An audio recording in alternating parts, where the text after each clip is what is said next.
Namaskar, ma'am, and a very, very warm welcome to you. I'm extremely delighted, ma'am, to have you today, all the way from Goa, for this session that we are doing on the IS Literary Society's platform of Rajasthan.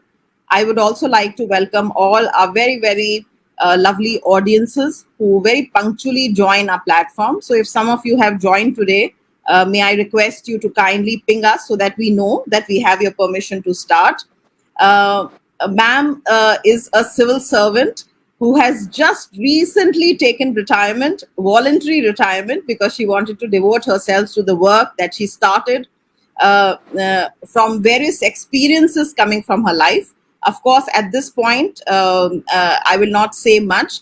Just for all those people who have joined this platform for the very first time today, I just want to let all of you know that this platform came into being 4 years back when we had elections for the IS Literary Society. And I had the good fortune to be elected as the literary secretary of the society. And I am doing this now in my second tenure of 3 years. Till date, ma'am, this is our 11th session of 2022. But till date, in the last 4 years, we have done about 60 sessions in both online. And online, of course, we started doing after the lockdown. Earlier we were doing all our sessions in physical mode, but now we are kind of doing both. So some session, yesterday we had a session which was which was live at the Ashok Club, and this is a session that we are doing online with you. The idea of this platform, ma'am, and also the audiences, is to bridge the gap between the civil service and the civil servants by holding meaningful dialogue, conversations on contemporary issues or issues that hold meaning for society, ma'am. And मुझे बहुत खुशी है ma'am कि आपका किताब जो है, and I like to share it for the audiences, fragrance of a wild soul. This is a fantastic bible, I should say. हम चर्चा करेंगे इस किताब पर, बट ये बहुत खूबसूरत बुक है जो एक्सपीरियंशियल लिविंग को हाईलाइट करता है. तो मैम, इससे पहले कि हम आपसे चर्चा करें इस किताब पे, and we are going to keep this in English, which is part English and part Hindi, so that it has wider reach across Rajasthan and across India.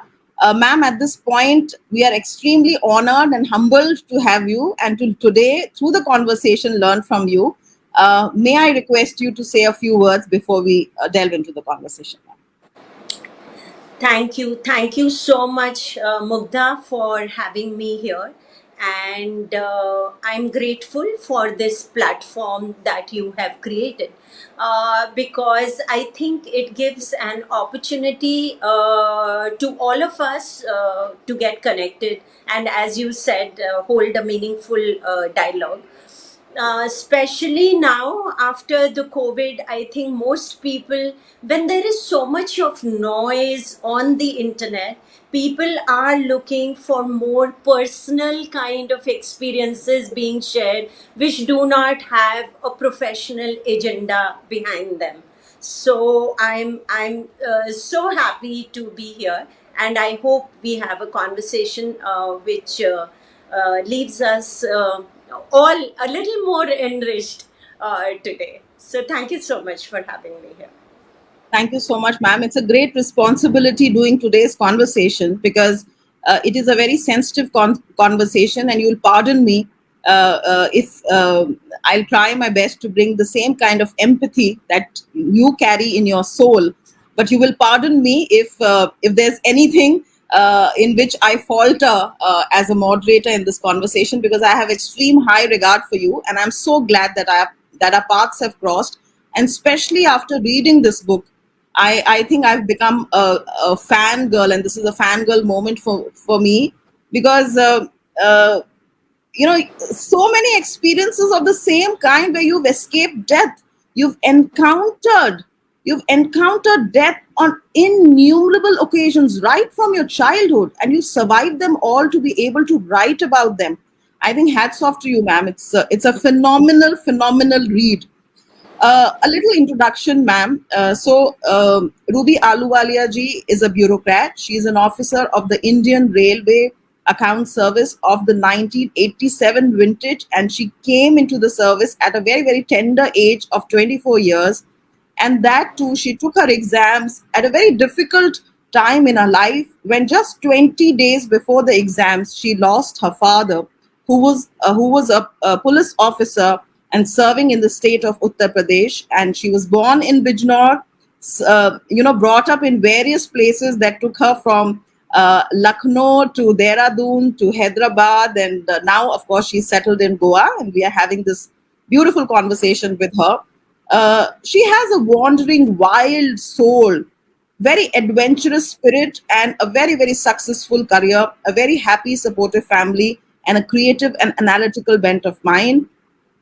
She did her PhD, and that is also a story that needs to be told. She is a pro multitasker and was juggling her time and energies to be a super professional, super mom, super wife, and super daughter. And today, she is a super holistic caregiver for a lot of people who are suffering from physical, emotional, mental, spiritual, and psychological effects of trauma from cancer. She is also a cancer survivor, and today she's become a warrior for people who unfortunately have had to undergo the brutality of being struck by cancer.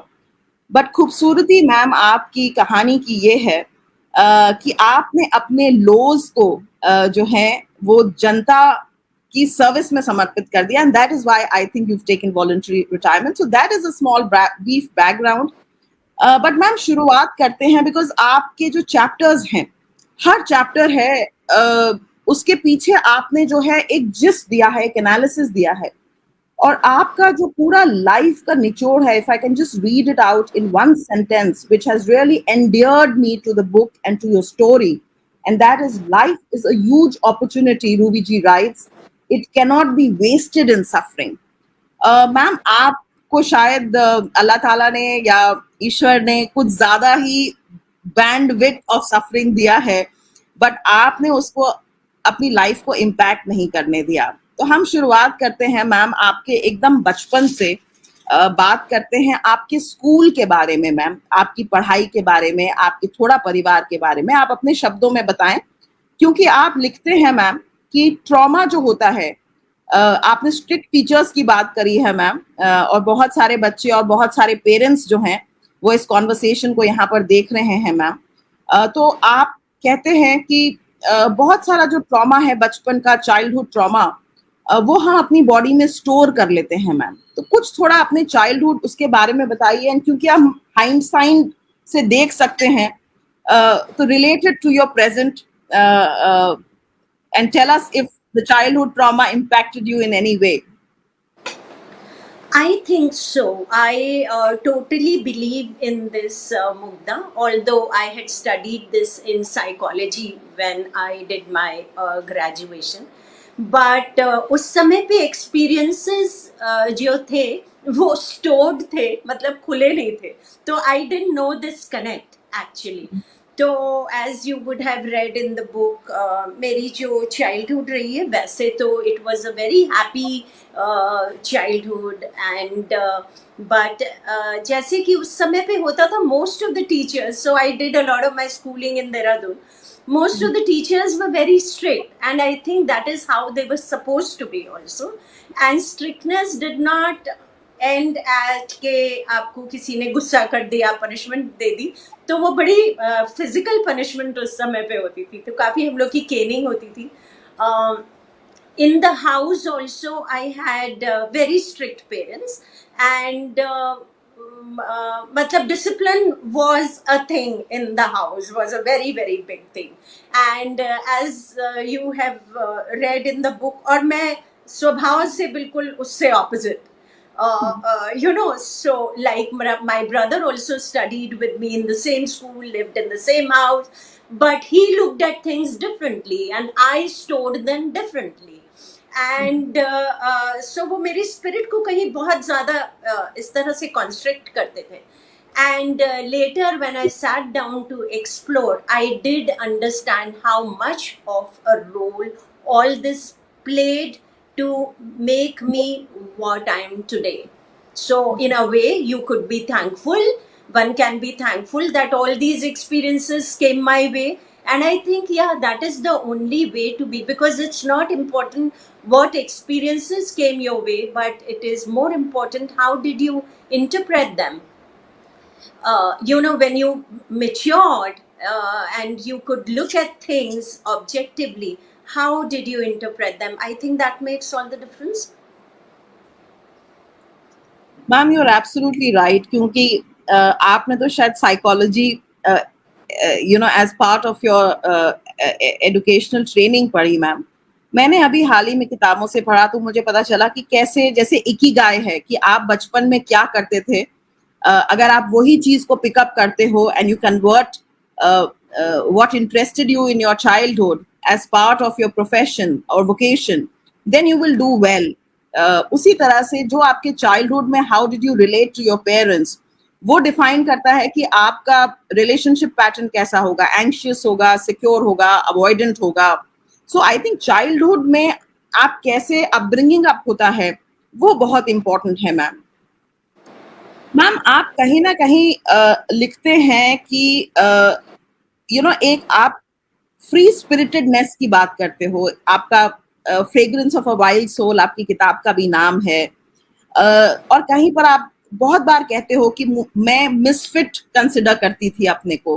तो what is it, how do you define what a free spirited wild soul is, and how and why did you consider yourself a misfit in school, in college, in life, in service? थोड़ा उसके बारे में बताइए ma'am.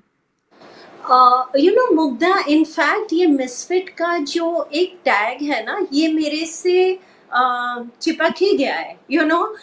I will tell you, because जब मैं नौकरी करती रही, जब मैं जॉब करती रही, तो मुझे most of the people told me कि योर पर्सनैलिटी इज सच कि तुम बिल्कुल मिसफिट हो, in that sense of the word. तो मुझे लगता है, जब मैं इस तरह से सोचती हूँ, कि शायद मैं लाइफ को जिस कैनवस पे जीने की अपेक्षा रखती हूँ अपने आप से, या मैं जिस स्केल पे लाइफ को जीना चाहती हूँ, और शायद उसके बारे में बात करती होंगी आपस में, तो उससे लोगों को लगता है कि ये जो कैनवस अवेलेबल है इसके पास, this is not the right canvas, और मे बी उसका स्केल अप्रोप्रिएट नहीं है।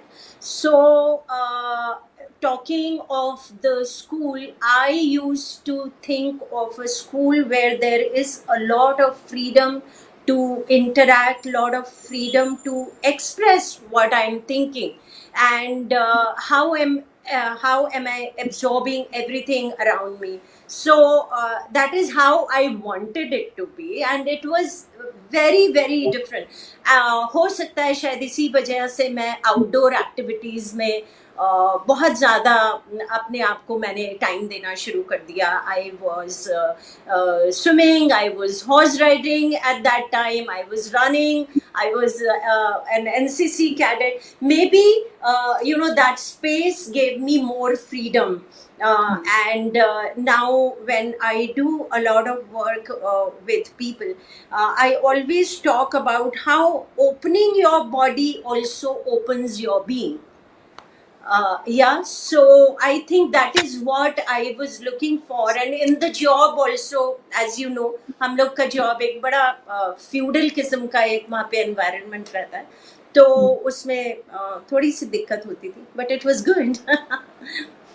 मैम ये मैं कॉन्वर्सेशन इसलिए करना चाह रही हूँ कि ये कॉन्वर्सेशन बहुत जरूरी है। मैंने कुछ किताबें पढ़ी हाल ही में, जैसे बेल बुक्स हैं, वो लिखती हैं कि हम हमेशा दूसरों को मिसफिट इसलिए कह देते हैं बिकॉज हम चाहते हैं कि वो फिट इन हो, जबकि कॉन्वर्सेशन होना चाहिए कि can families, can societies, can organisational cultures, work cultures allow people to belong.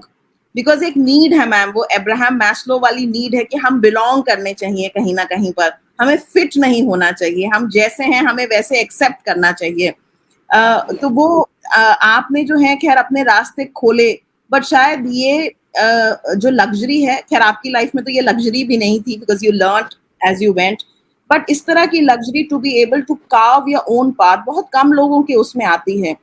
तो ये जो आपकी किताब है उसमें जो मेरा टेक अवे है मैम, और जो आज हमारे ऑडियंस सुन रहे हैं उनके लिए बहुत जरूरी है कि अगर हम घर में पेरेंट्स हैं, हम घर में भाई बहन हैं, हम सोसाइटी में नेबर्स हैं, हम ऑफिस में कलीग्स हैं, तो शायद हमें कोशिश करना चाहिए कि जो जैसा भी है उसको हम एक्सेप्ट करें। सबको एक जैसा बनाना मीडियोक्रिटी होता है। मशीन्स एक जैसी होती हैं, इंसान अलग अलग होते हैं। तो आई थिंक ये आपकी जो किताब में आपको देख के मुझे ऐसा लगा कि may be sometimes you are ahead of your times, may be you are more sensitive, so that is why this has happened. Ma'am, एक आप बात कहते हो, बिकॉज आपके बहुत सारे एडवेंचर्स हुए हैं जो आपने शायद खुद आ बैल मुझे मार वाले टाइप के अपने free spirited allow me to say that, आपका गाड़ी का एक इंसिडेंट हुआ, आपके स्विमिंग के बहुत सारे एडवेंचर्स हुए। मैम, आपका नियर डेथ एक्सपीरियंसेस के बहुत सारे आपने किस्से लिखे हैं। मैम, इनके बारे में कुछ बताना चाहेंगे कि ये नियर डेथ एक्सपीरियंसेस में क्या हुआ, आपने क्या देखा, आपको कैसा महसूस हुआ? Do you think you are child's destinies favourite child, और ये आपका कोई प्रोसेस था आपको आज जहां आप खड़े हो वहां लाने के लिए? या एक्चुअली ये सारे एक्सपीरियंसेस का आई एम श्योर बहुत बड़ा रोल रहा होगा to bring me where I am today and whatever little I am able to do. But actually जब एक्सपीरियंस हो रहा होता है, I would quote, yesterday I was in a conference and where there were a lot of youngsters and one of them asked me कि आपके साथ कभी ऐसा नहीं होता है कि आपको लगे कि I will now give up, ऐसे circumstances। तो I said कि ऐसे circumstances तो बहुत आते हैं एक्चुअली जिसमें आप बहुत पुश्ड फील करते हो, बहुत ज्यादा एम्बुश्ड फील करते हो actually, and beaten up and you are at your tender hooks almost. और मुझे लगता है कि may be I am giving up, may be I am giving up. और जैसे ही वो पॉइंट पहुंचता है कि I have to now give up, जब ये वाला पॉइंट होता है तो पता नहीं कहीं से स्पिरिट में एक बहुत चैलेंज हो जाता है, how can I give up now? I mean, why will I give up? How can I give up? तो आपने एक इंसिडेंट पढ़ा होगा अंडमान निकोबार्स का, which where I was stuck in the ocean, mid ocean actually for 4 hours, and a similar thing happened there, where I was in a complete uncharted kind of a space for a very long time, और मुझे लग रहा था, of course मुझे लग रहा था, because my body was tired, my mind was tired, and I was actually giving up. What I have experienced, और मे बी इतने सारे एक्सपीरियंसेस की वजह से हो गया होगा कि जब वो गिविंग अप की सिचुएशन आती है तो बड़ा पीसफुली कर पा रही हूँ, थोड़े समय से ऐसा देख रही हूँ कि when I get into that space of giving up तो एक बड़ी पीस आती है, उस समय पैनिक नहीं होता है फॉर सम रीजन। और आई थिंक जब वो पीस आती है जैसे, तो your internal resources actually rise up to give you that strength that you come out of that situation. That is what has happened with me, because हम लोग panic करने में अपनी इतनी स्ट्रेंथ को ज़ाया कर देते हैं कि बचता नहीं है अपने पास लड़ने के लिए कुछ। लेकिन अगर and this is how to train your mind not to panic, because situations will keep coming, but how not to panic, I think, is a training which all of us need to give ourselves. Ma'am, आप अपने किताब में लिखते हो कि turbulence in life does become sane when there is least resistance from body and mind. तो आपके तो लाइफ के इतने इंसिडेंट्स हैं इस किताब में। In fact your book is phenomenal in terms of the incredible life experiences and very, मतलब जहां आपने मृत्यु को शायद सामने देखा और आप उसके मुंह से एकदम बाहर निकल के आ गई। जिंदगी में लोगों के पास एक या दो ऐसे घटनाएं होती हैं, शायद आपकी पूरी जिंदगी ही इन घटनाओं से बनी हुई है, which is what makes this book very very special for me. Ma'am, आपने अपनी माइंड और बॉडी को कैसे ट्रेन किया इस सैनिटी की तरफ कि आपने इतना बड़ा डिसीजन ले दिया कि आपने नौकरी छोड़ दी and you become dedicated to this cause ma'am. How did that happen? How did you train yourself ma'am? I think a lot of this also comes from how centered you are, Mugda. So I have been meditating, or at least trying to meditate for a very long time. मैंने जो विपासना का first 10 day course किया था, वो I think 25 years पहले किया था, और उसके बाद वो जो थोड़ी सी समझ आई कि जिस तरह से मेरा दिमाग सोच रहा है उसका मेरी सांस पे क्या फर्क पड़ रहा है, और जिस तरह से मैं सांस ले रही हूँ उसका मेरे दिमाग पे सोचने का क्या फर्क पड़ रहा है। तो ये जो समझ थोड़ी बहुत आई मुझे, और मैंने इसकी प्रैक्टिस करनी शुरू की, तो आई स्टार्टेड सीइंग, आपने कैंसर के एक्सपीरियंसेस में बाद में पढ़ा होगा कि मैंने बहुत ज़्यादा अपने माइंड बॉडी कनेक्ट को एक्चुअली एक्सप्लोर किया, as to how does it work, how does each cell of my body respond to each mental construct that I have. So जब वो देखने की कोशिश की, that is the time when I understood कि importance क्या है। और एक बार जब इम्पोर्टेंस समझ में आ जाती है, most of us are reasonably intelligent people. एक छोटा सा शायद इंसिडेंट किताब में है कि मैं नीचे वॉक कर रही थी जब मेरी तबीयत खराब थी, तो बहुत धीमे धीमे वॉक कर रही थी, और किसी ने आके एक फूल तोड़ा, एक पौधे में से फूल तोड़ा, और इतना वायलेंटली फूल को तोड़ा कि वो पूरा पौधा फॉर अ मिनट इस तरह से हिलता रहा। तो this in any case bothers me, थोड़ी सी सेंसिटिविटी ज्यादा है तो शायद इसलिए, पर उस समय पे मैं रुक गई और मैंने जो फील किया Mugdha, since it was such a physical experience, as if all cells of my body had stopped functioning and they were all totally glued to that plant, so पूरा बंद हो गया था, जैसे सिस्टम शट हो गया था।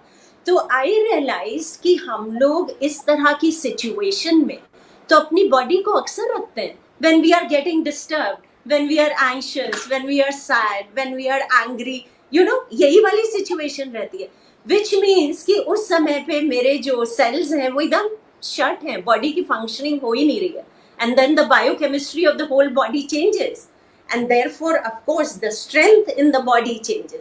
So if I have to keep the biochemistry of the body in balance so that my internal resources can be utilized if required, then I have to see what is the impact actually of outer situations, मैं उसको किस तरह से अपने ऊपर impact करने देती हूँ।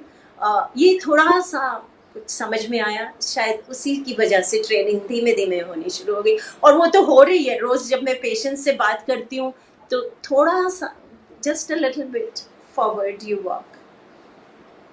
मैम आप सोल एक्टिविस्ट मैं कहूंगी आपको मैम, बिकॉज आपने अपनी पूरी जिंदगी अवेयरनेस में जी है। आपके साथ जो हो रहा था आप उसको हियर एंड नाउ में उन इंसिडेंट्स को लेके उनसे सीख रहे थे। ये बहुत आसान काम नहीं है, ये कोई बहुत मामूली बात नहीं है मैम, बिकॉज हम लोग जीवन को पूरा जी लेते हैं और समझ नहीं पाते कि हमारे साथ चीजें क्यों हो रही हैं। You had the vision to understand as and when the things were growing, so you were kind of nurturing your own self. Ma'am एक कॉन्वर्सेशन जो आपका कंटिन्यूस थ्रेड है आपकी किताब में, एक नियर डेथ एक्सपीरियंस वाली चीज है, एक ट्रॉमा वाली चीज है, बट एक कहीं ना कहीं लॉस एंड ग्रीफ का कॉन्वर्सेशन भी करना जरूरी है, बिकॉज आज साइंटिफिक रिसर्च ये बात करती है मैम कि the body stores trauma. Body जो है वो अब्सॉर्ब कर लेती है हमारा ट्रॉमा, हमारा stress. In fact diabetes is a very good example of how stress can lead to a disease, a lifestyle disease. Ma'am इस बात में बहुत ही हम्बल उसमें मैम दो चीजें हैं जो आपकी किताब में हैं, जो आपने इंसिडेंट्स मेंशन किए हैं और मैं चाहूंगी आप दर्शकों के साथ शेयर करें, बिकॉज बहुत ही लाइफ इंस्पायरिंग इंसिडेंट्स हैं कि मैम आपने अपना पीएचडी किया बहुत ही एक जाने माने रिसर्चर के अंडरनीथ मैम, और आप देहरादून बस में ट्रैवल कर रही थी, और वो आपका पीएचडी पूरा, क्योंकि उस जमाने में हस्तलिखित होता था, आपका पूरा पीएचडी कोई चोरी करके ले गया। Ma'am, this is a loss of a very monumental proportion, because so much of effort, so much, और आपने उसको बहुत मतलब सहज रूप से लिया, आपका कथासिस भी हुआ। और एक डेफिनेटली ऐसा लॉस है जो हम सब की जिंदगी में आता है कभी ना कभी, the loss of loved ones. Ma'am, you lost your father just before the exams, and आप कहते हैं, do we postpone grief, do we accumulate grief? मैं मैम चाहती हूँ इन दोनों इंसिडेंट्स के बारे में आप बताएं, और आपको आज, क्योंकि आप लाइफ को हाइंडसाइट से देख चुकी हैं, आप बहुत अवेयरनेस में जीते हैं मैम, आप क्या हमें कहना चाहेंगी, क्या सीख देना चाहेंगे? बिकॉज हम लोग, हर बंदा जो है अपनी जिंदगी में ग्रीफ से डील करता है मैम, लॉस विभिन्न प्रकार की जिंदगी में हम महसूस करते हैं।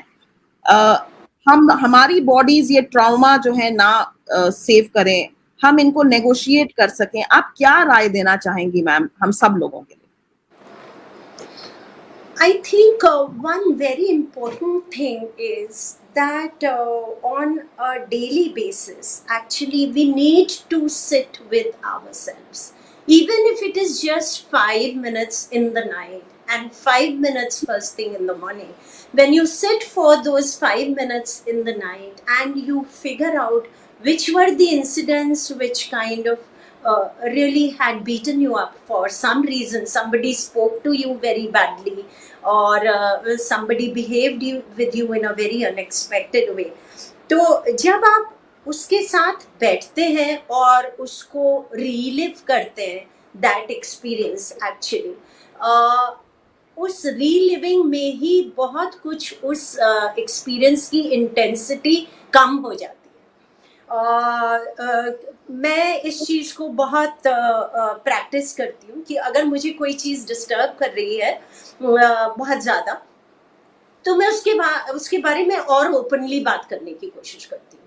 और जितना ओपनली बात करने की कोशिश करती हूँ, 3-4 बात करने के बाद मुझे लगता है अरे इतनी ट्रिवियल सी चीज़ है जिसके ऊपर मैं इतना ज़्यादा उसको प्रोसेस कर रही हूँ।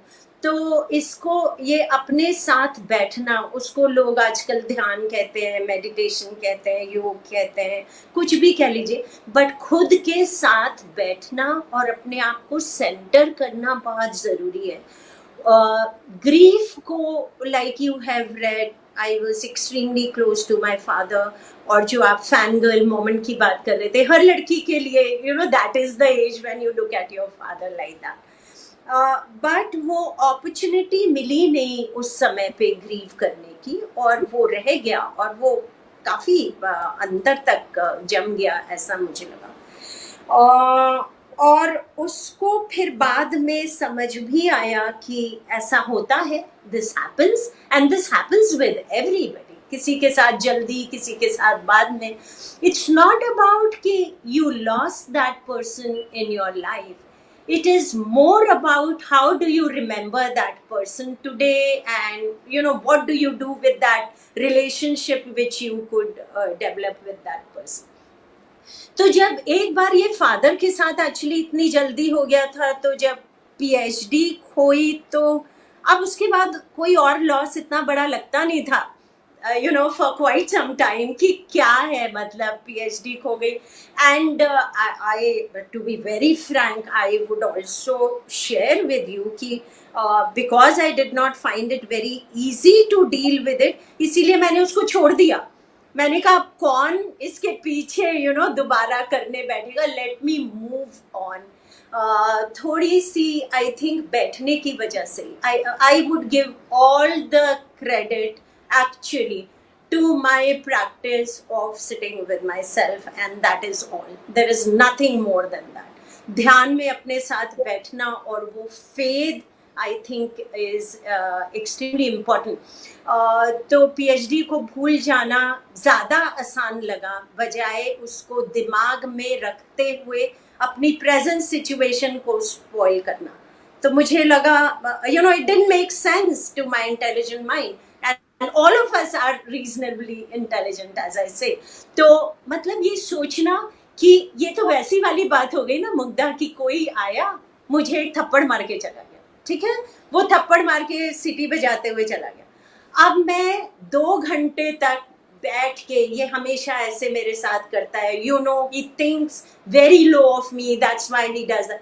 अब मैं क्या कर रही हूँ, मैं अपने आप बैठ के थप्पड़ मारे जा रही हूँ। उसने एक मारा, वो सिटी पे जाते हुए चला गया, अब मैं बैठ के I am like busy slapping my self.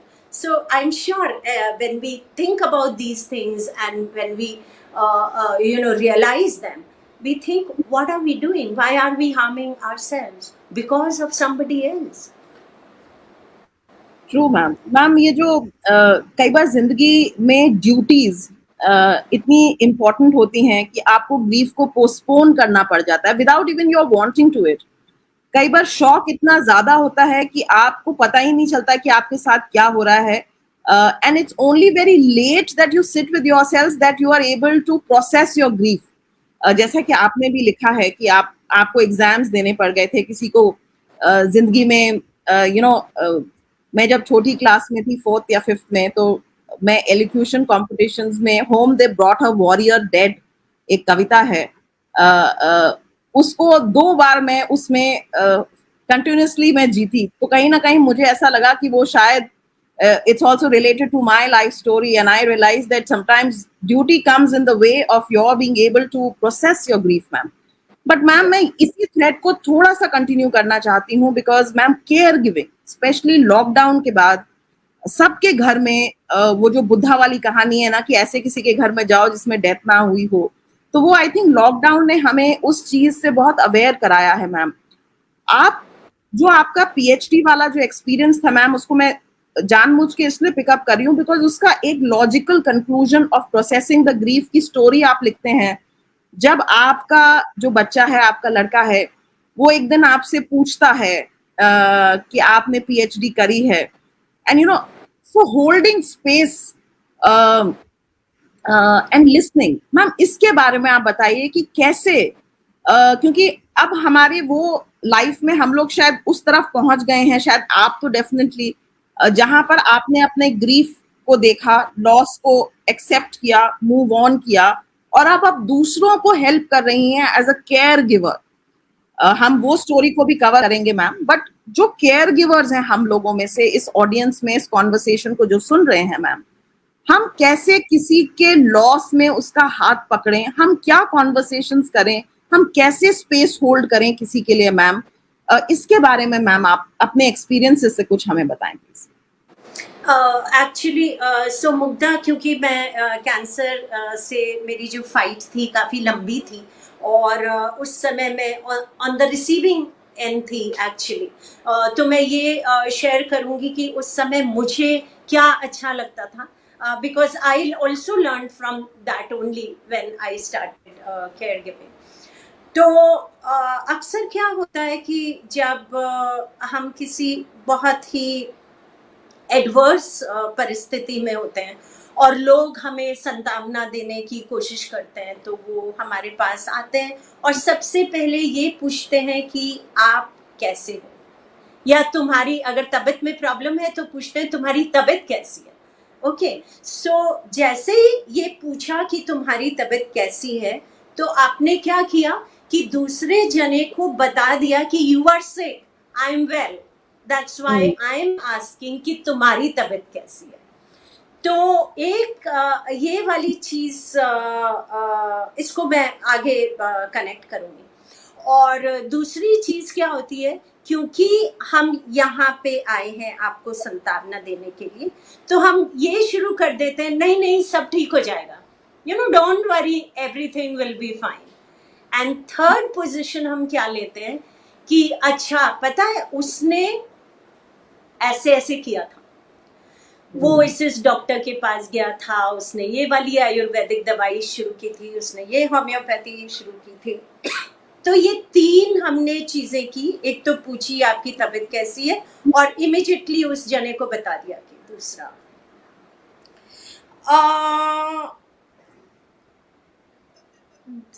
तो इसके अंदर जो सबसे ज्यादा रिलीफ देता है आदमी को उस समय पे, is that somebody came and somebody just sat and started holding a very normal conversation. Like, chalo chai pite hain, you know? Yeah, if somebody is in a position to walk and to travel a little, chalo aaj main tumko coffee ke liye le chalti hu. And when you sit with that person, allow the person to allow the person that space that she or he initiates the conversation. He or she is able to direct the conversation, because only then can you know कि उसको इस समय पे क्या चाहिए. What does that person, maybe right now she or he is feeling extremely exuberant, और उस समय उसको ये बात ही नहीं करनी है. So just join him. So I think in caregiving this is extremely important, that we come to the bandwidth of that person to whom we are we are trying to give some kind of joy and happiness. So that works very well. Another thing which works very well actually when somebody is extremely ambushed is to share your own stories of weaknesses. जब मेरे साथ ऐसा हुआ था, oh my God, I was also like that, and then gradually you kind of bring this person. उस समय पे ये कहना, अरे तुमको सिर में दर्द हो जाता है. सिर में कैसे दर्द हो जाता है यार, हमारे तो कभी होता ही नहीं है. या सो एक वो वाली पोजीशन हम लोग बिना सोचे ले लेते हैं. I am sure everybody is trying to help, but in the process उल्टा हो जाता है. So when I share my stories of weaknesses, that gives a lot of strength to the other person.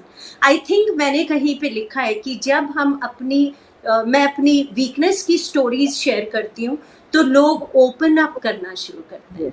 अगर मैं अपनी स्टोरीज ऑफ ग्लोरी शेयर करूं, या जब हम शेयर करते हैं एक्चुअली, तो उसमें ईगोज बड़ी डेवलप होती हैं. And in a normal conversation, forget about caregiving, it is just friends who are talking, it is colleagues who are talking, and you start sharing your moments of glory. Then you look at the other person. There are very few people who are able to respond to that. So I think in caregiving what helps is to get into the space of that other person and give what he or she needs at that particular moment. Ma'am ये कहते हैं ना, जिसकी फटे ना by वो क्या जाने पीर पराई. तो ये बहुत ज़रूरी है. बट मैंने एक बार अपनी सिस्टर से ये बात कही तो उसने कहा कि ज़रूरी नहीं है कि हमारे साथ भी वही चीज़ें हों और तभी हमारे में एम्पैथी जगे. तो हमें जो है दूसरे पर्सन के पर्सपेक्टिव से सीखना भी एक स्किल है मैम. एंड आई थिंक ये स्किल, क्योंकि आप इस काम में हो, तो अगर आपके कोई कोर्सेज हों जो ये स्किल सिखाते हैं, बिकॉज मैम आजकल टेलीफोन कॉन्वर्सेशंस जो शायद स्कूलों में हमें नहीं पढ़ाते, एटिकेट्स की क्लास, शेपर्डिंग की क्लास बहुत ज़रूरी है मेरे हिसाब से. कि हम बहुत समय कॉन्वर्सेशन में जब किसी को फ़ोन बैक नहीं कर पाते या व्हाट्सएप रिप्लाई नहीं कर पाते, तो हमारा नॉर्मल होता है I am so sorry, sorry, my apologies, मैं भी लिखती थी. अभी मैंने कहीं पढ़ा मैम कि कैसे कॉन्वर्सेशन को फ्लिप करना है, पॉजिटिव नैरेटिव में बदलना है. तो हम कहते हैं thank you for having patience with me. Instead of saying I'm sorry I could not call back, thank you so much for having patience with me, because which basically एक affirmative space में है. तो मैं बहुत time से कोशिश कर रही हूँ ऐसे इंस्टाग्राम हैंडल्स फॉलो करके कि किस तरह की केयर गिविंग की लैंग्वेज हम सीख सकें. मैम आपने I think you have it by instinct, because आप में शायद कहीं ना कहीं प्रिमोनिशन, इंट्यूशन, सिक्स्थ सेंस, ये एक बहुत ही एक ऐसा पैकेज है जो, pardon my saying it ma'am, but मुझे ऐसा लगता है कि वो शमनिक ट्रेडिशंस में एक आपने कहीं ना कहीं उस ईथर से आपका कोई कनेक्शन होगा डेफिनेटली मैम, कि you have that kind of a soul which has a capacity to heal, and probably you had to go through the depths to figure out your purpose in life, because I feel so ma'am. Ma'am आपने एक बहुत अच्छी चीज, एक incident है जो आपकी किताब का है जो मैं शेयर करना चाहूंगी, बिकॉज आजकल जो दुनिया है it's divided not into haves and have nots, but in the post lockdown and virus period it is between people who need care and people who can give that care ma'am. So takers and givers में ये चीज change हो गई है. और बहुत साल पहले मैम एक किताब पढ़ी थी, never let me die, I think वो इशिगुरो की थी, जिसमें ब्रिटेन में उस जमाने में मैम लोग केयर गिवर्स पैदा करते थे, जिनका काम ही होता था टर्मिनली इल पेशेंट्स के साथ रह के उनको जो है केयर गिविंग देना. So care giving is a skill, it's an art, and we need to teach people in homes and families. Ma'am आपने एक आपके जब when you had fought your own cancer after your chemo and everything, you came across several people जिनको आपने आगे बढ़ के very proactive, I think proactiveness is also some quality that defines you. आपको जहां आपका दिल द्रवित हो जाता है जहां आप किसी को उस सिचुएशन में देखते हैं. तो एक इंसिडेंट है मैम का, जहां पर एक लेडी थी जिनको कैंसर हुआ एंड वो मेटास्टाइज हो गया और उनके ब्रेन तक पहुंच गया, और उनके घर में मेड को तक ना पता चले कि मैडम को कैंसर है, इसलिए वो कैंसर के कॉन्वर्सेशंस नहीं हो रहे थे, and because of which that lady was suffering. Ma'am उसको देखने गई, एंड मैम जब देखने गई तो मैम ने एक नॉर्मल कॉन्वर्सेशन उसके साथ कैरी ऑन किया, उसको बॉडी को मूव कराया. I think she was using a bed pan, and ma'am ने उनके पेरेंट्स को कहा कि नहीं ये चल के जाएंगी टॉयलेट, ये जा सकती हैं.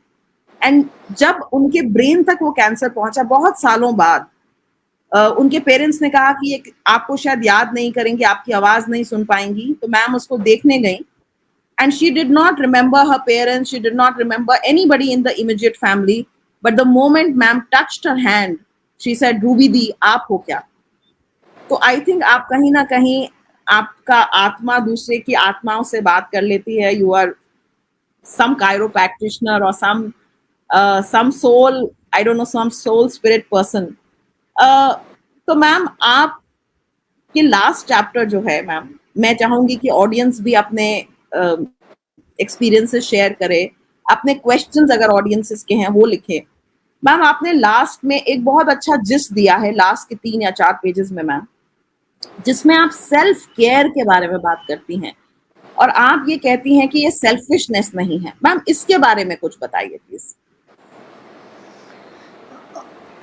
हम लोग की जिस तरह से कंडीशनिंग होती है ना मुग्धा लाइफ में, और इंडिया में थोड़ी और ज़्यादा, बट अब क्योंकि मैं I talk internationally also and I talk to a lot of people, I see similar kind of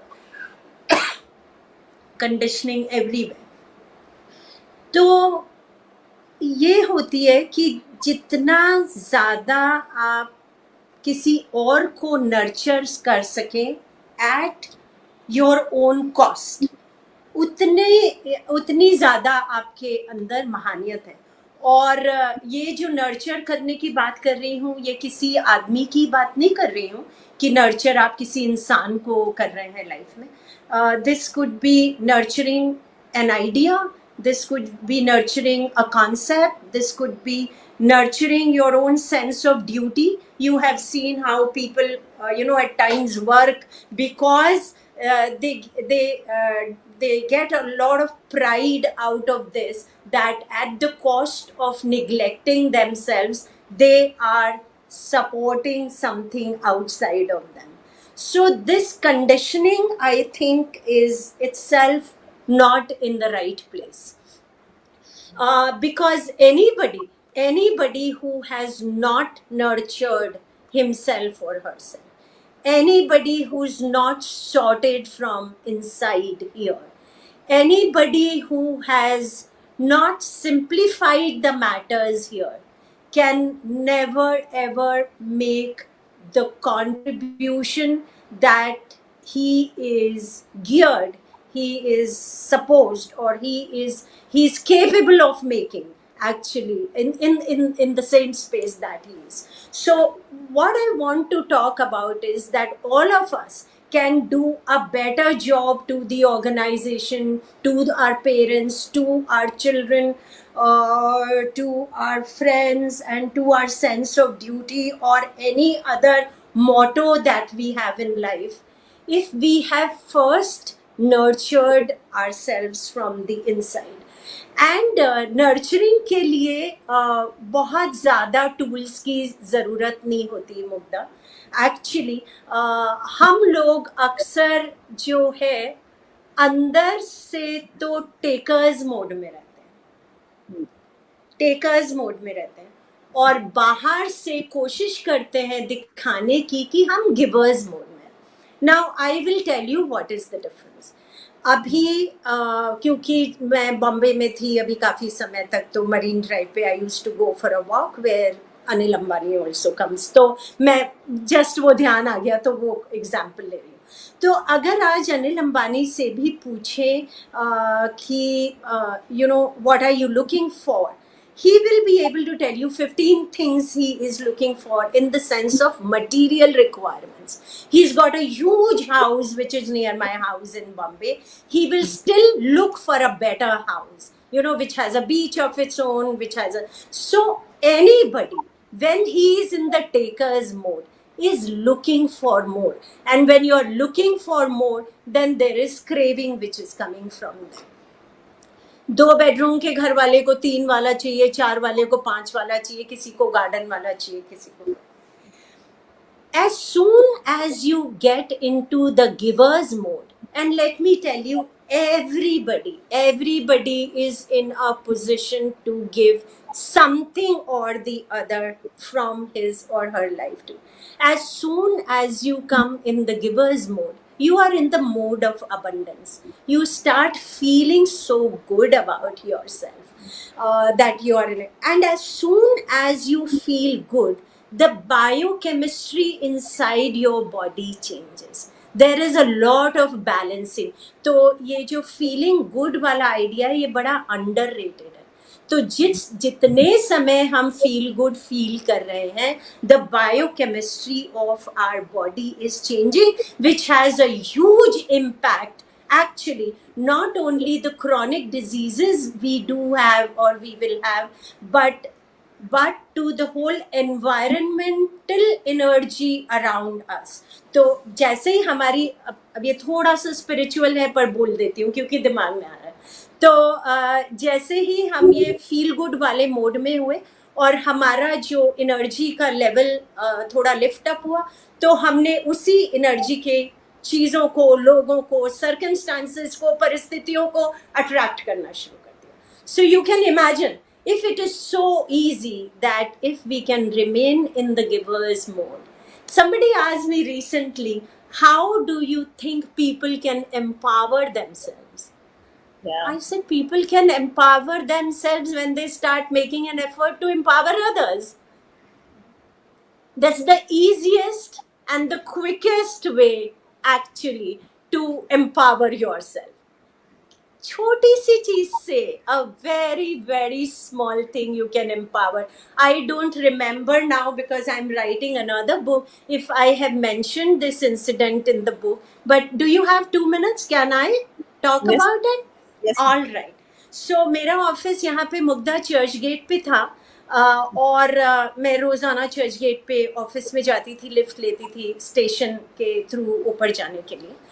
और वहाँ पे एक 7-8 साल का लड़का, वहाँ पे बहुत सारी ईटरीज हैं, वहाँ पे गार्बेज बिन के सामने बैठा रहता था. और मैं मोबाइल पे बात करते करते रोजाना, you always feel that you are late, तो मैं उसको देखती थी, मन होता था बात करने का पर मैं कर नहीं पाती थी, निकल जाती थी. एक दिन मैंने देखा कि उसने गार्बेज बिन में से कुछ निकाला और खाना शुरू कर दिया. तो आई थॉट नहीं, दिस इज इनफ. तो मैं रुकी और मैंने उससे पूछा कि आप कहाँ रहते हो? तो उसने कहा यहीं पे सबवे में रहता हूँ. तो आई सेड पेरेंट्स कहाँ हैं? तो ही जस्ट डिड, मतलब I don't know types. I said तो ये क्या कर रहे थे? ही सेड कि मैं यहाँ दुकान में सफाई करता हूँ, मुझे 10-15 रुपए मिल जाते हैं रोज के, उससे खाना खा लेता हूँ. नहीं मिलते हैं तो मैं ये गार्बेज बिन के आगे खा लेता हूँ आके खाना. तो ऐसे ठीक है, तो तुम आज से ये नहीं करोगे और रोज आना, हम लोग साथ में ब्रेकफास्ट करेंगे. तो मैं 15 मिनट ज़्यादा पहले जाने लगी और वो जल्दी से मेरा हाथ पकड़ लेता था. And every day he would take me to a puri bhaji stall. May be he was very fond of puri bhaji, and we both started having breakfast together. And it went on for months. एक दिन मैंने फिर से देखा कि वो बच्चा जो है गार्बेज बिन में से कुछ निकाल रहा है. तो मुझे थोड़ी सी इरिटेशन हुई, अनॉयंस, गुस्सा सा आया. तो आई सेड अभी तो हम लोग रोजाना ब्रेकफास्ट रोज करते हैं साथ में, अब तुम क्यों उसमें से निकाल रहे हो? तो उसने मुझे ऐसे करके दिखाया सबवे की तरफ। आई सेड उधर क्या है? तो वहां पे देयर वाज अ डॉग, एक कुत्ता था, वो ऐसे बैठा हुआ था। तो I said what about the dog? तो ही सेड वो जो कुत्ता है ना, उसको मैं रोजाना खाना खिलाता हूँ। I said okay. तो he said, he used to call me दीदी for some reason. He said दीदी आप जब मुझे खाना खिलाती हैं ना, तो मुझे बहुत अच्छा लगता है, लेकिन जब मैं उस कुत्ते को खाना खिलाता हूँ ना, तो यहाँ पे कुछ होता है। And I thought, oh my God, this child at this age has understood the power of abundance, which you feel from inside. It is Yeah. never about how much you have, it is how you feel about whatever you have. So I think, yes. Fabulous, ma'am. In fact आपका ये जब घटना मैंने पढ़ी थी, everything in your book touches you at some core, very fundamental core level and makes you think. Ma'am मैं कुछ समय बाहर पढ़ने गई 2016 में, और बर्कले में मैम बहुत होमलेसनेस है. बहुत सारे जो लोगों ने वॉर्स में पार्टिसिपेट किया है, अफगानिस्तान और ये, because of the trauma of the war, वो घर में आके सेटल नहीं हुए, और वो बर्कले के स्ट्रीट्स में आप देखोगे होमलेसनेस बहुत ज्यादा है, कैलिफोर्निया, सैन फ्रांसिस्को में. तो मैम एक दिन ऐसे ही जैसे आप बता रहे हो, रोज देखते थे, और रोज जो थोड़े सेन होते थे वो कि please give me a slice of pizza कुछ लिख देते थे, जो नहीं होते थे वो गार्बेज बिन्स में से खाते थे. मैम मैं जब पहले दिन मैं जब वहां पहुंची, बाट से निकली, कॉलेज से वापस आ रही थी, तो मैंने देखा कि एक एल्डरली आदमी जो है, एक आधा ईटन एप्पल जो है, वो उसमें से निकाल रहा है, बिन में से, और वो खा रहा है. समहाउ इंस्टिंक्टिवली मैं रोज एक एप्पल लेके जाती थी मैम, तो मैं वो एप्पल मैंने अपने बैग से निकाला and offered it to him, and he just brushed and he went aside and he didn't take the apple, and I was just left standing there. And वहां पर जो बैठे हुए थे लोग, बिकॉज मुझे कुछ इल्म ही नहीं था, एकदम इंस्टिंक्टिवली चीजें हो गई. तो वहां जो बाट स्टेशन पे बहुत सारे लोग बैठे हुए थे, एक व्हील चेयर पे बंदा था, तो उसने मुझे बुलाया और उसने कहा it happens, and I was literally crying because I it was such a moment of अजीब सा. तो मैंने जब आपकी ये स्टोरी पढ़ी, तो मुझे लगा कि there so much, don't waste food, be grateful for what you have, there so much. And also ma'am आप सही कह रहे हो, ये कंडीशनिंग जो है ना, जैसे हमारे सर्विस में मैंने बहुत सारे लोगों को ये कहते देखा है, कि मैंने तो जिंदगी में एक भी सीएल नहीं ली. The moment you want your leave or something like that, people Hmm. tell you. I have always told my officers that family is first priority, very, very important in life. You have to nurture and groom yourselves. Ma'am आपके life में एक बड़ा important episode हुआ जहां पर आप एक अच्छे वे में एक रिसीविंग एंड पे थे. हमेशा officers are on a bad way on receiving end, and that happened when you wanted to speak about your experience, and it happened with a stranger in, I think, a book shop और a coffee shop, where he asked you कि मैं आपको coffee पिलाऊं, आप बात करना चाहेंगे ma'am. मेरे जिंदगी में भी बहुत सारी ऐसी चीजें हैं जो मैं स्ट्रेंजर्स से आसानी से बात कर पाई हूँ, not because you don't have loving families, not because of anything, but probably you don't want to share your grief and make them sad. तो मैम दो चीजों के बारे में आप बात करें, the role of your family and the role of strangers in your life, because कहीं ना कहीं वो स्ट्रेंजर्स भी जो है वो शायद इवॉल्व ह्यूमन बींग्स होते होंगे. So speak a little about that. आपकी फैमिली, बिकॉज आई थिंक ये बहुत मुश्किल दौर से आप गुजरी, स्पेशली एक बड़ी अच्छी इंसिडेंट है जो मैं आपसे पूछूंगी, जिसमें मैं आपसे प्रश्न एक करना चाहती हूँ, बिकॉज आपका मैरिज वाला कैसे हुआ. बट पहले आप ये बताइए, फिर विल कम टू दैट. कुछ चटपटी बातें भी होनी चाहिए. So, family supportive. Of course, my family was very supportive, but during my experience of cancer, but support करने का हमारा अपना तरीका होता है, isn't it? Maybe that is not the kind of support, or maybe I was looking for more than that. But yeah, so that is there. But strangers का एक बहुत बड़ा रोल होता है actually in caregiving. And that is why I tell everybody that volunteer your time in some way or the other, because the way people who are feeling pushed in life, the way they can connect with strangers, they can never ever do it with their families. So you can make such a huge difference in someone's life just by volunteering an hour every week, actually. As you were talking about the coffee shop, because I still had a drain bag here, and there was a tube which was going, and there was blood which was going out of this. And I went to this bookshop, and I was, pulling a book, and he looked at this, and he's like, "Oh, there is blood there." So, and he was a young guy, must have been 18, 19, 20, something like that. And so he never asked me what has happened to you. He just showed the blood. But I was so this thing, I was so, what do you call? I was so eager to share actually. So I said, हाँ मेरी surgery हुई है ना उसी का है. So then he asked me, "Would you like to have a cup of coffee with me?" And I said yes. And he just asked me, I think, "Would you like to talk about it?" And I just started off, as if I was looking for this opportunity to kind of unload myself. And I don't remember the face of the boy, I don't remember his name, but how indebted I am even today for that space which he created for me that day to let myself out. I think so it's not about the person, and it's about the space that you are able to create between you and Mugdha, between me and you today, Mugdha. Whatever is the impact of this conversation is because of the space that you have been able to create here, actually. So I think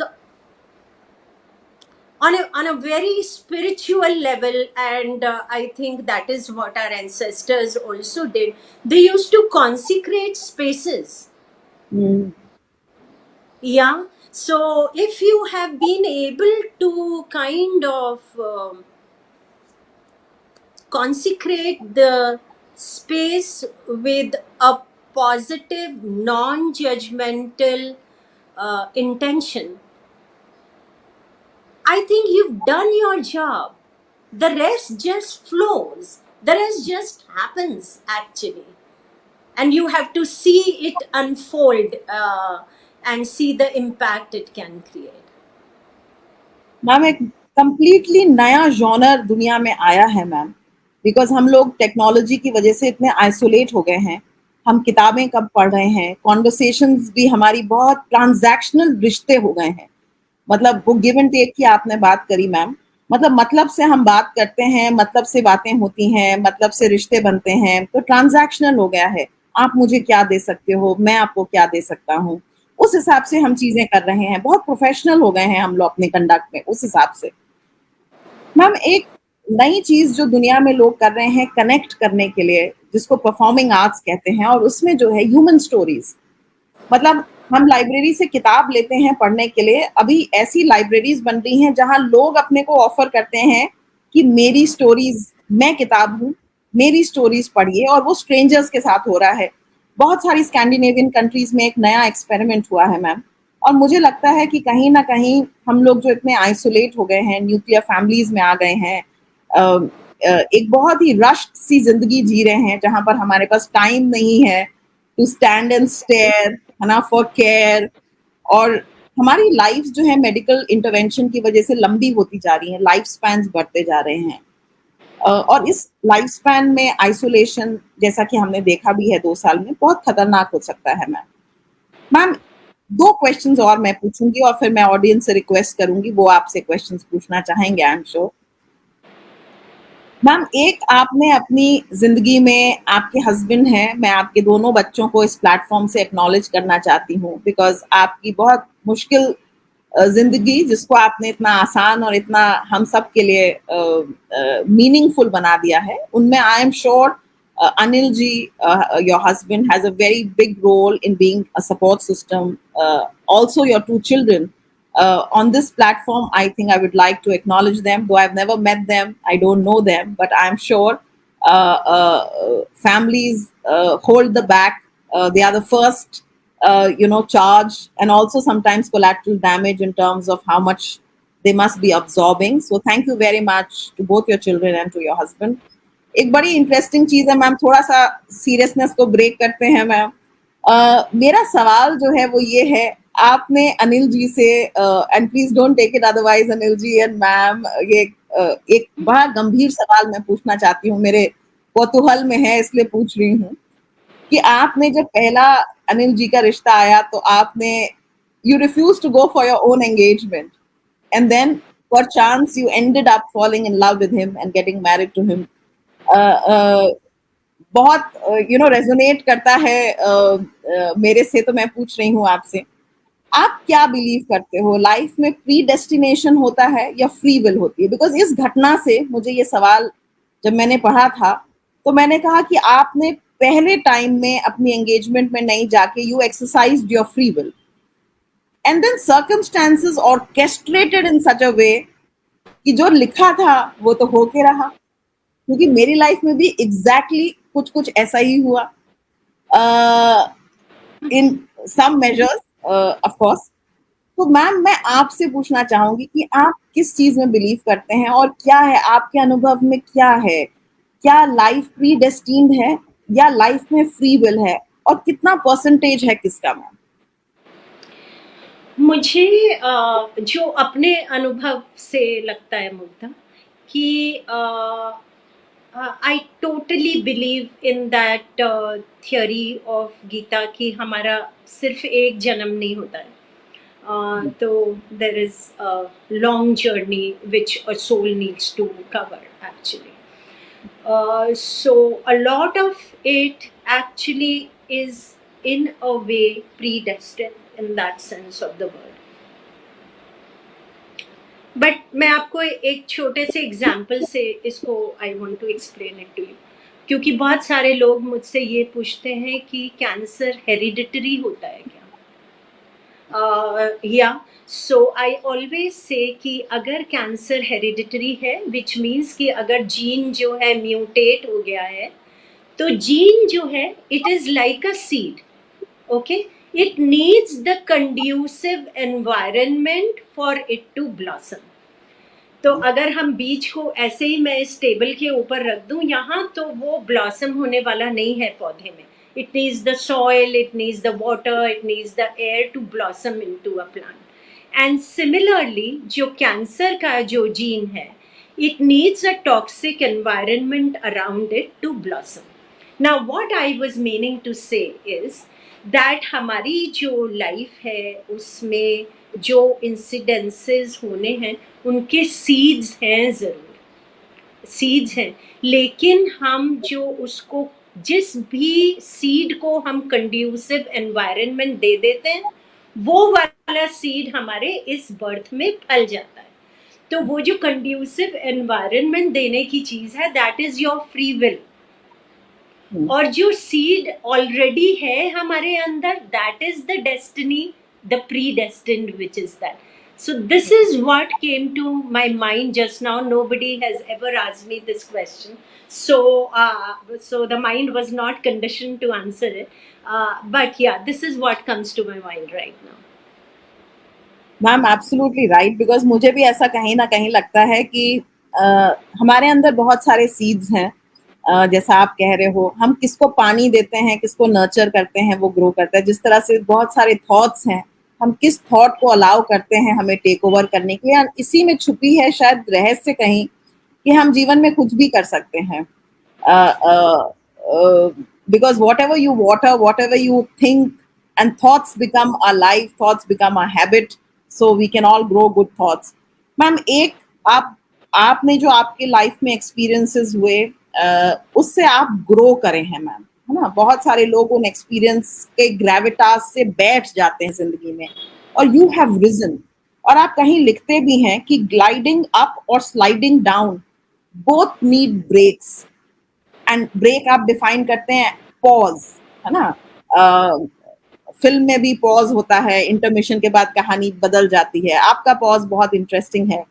आपने pause के बाद जो आप काम कर रहे हैं ma'am, क्योंकि मेरा परिचय आपसे हुआ था जब मैं रीको में थी, और आप जो है संजीवनी के बारे में आपके वर्कर्स के साथ मुझे मिलने आए थे, और हमने बात करी थी इसके बारे में, और मुझे बहुत आपका कॉन्सेप्ट अच्छा लगा।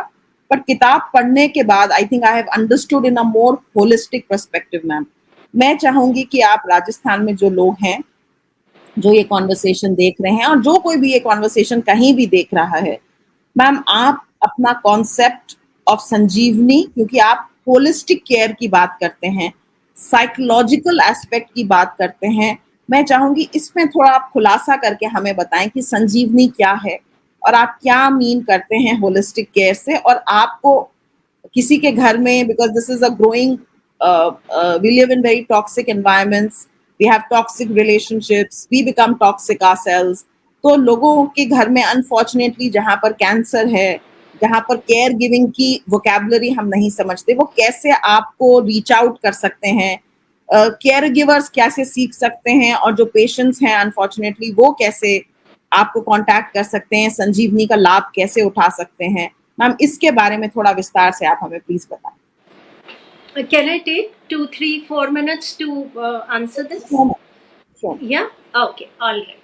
So, संजीवनी लाइफ बियॉन्ड कैंसर मुग्धा मैंने 2012 में शुरू की थी।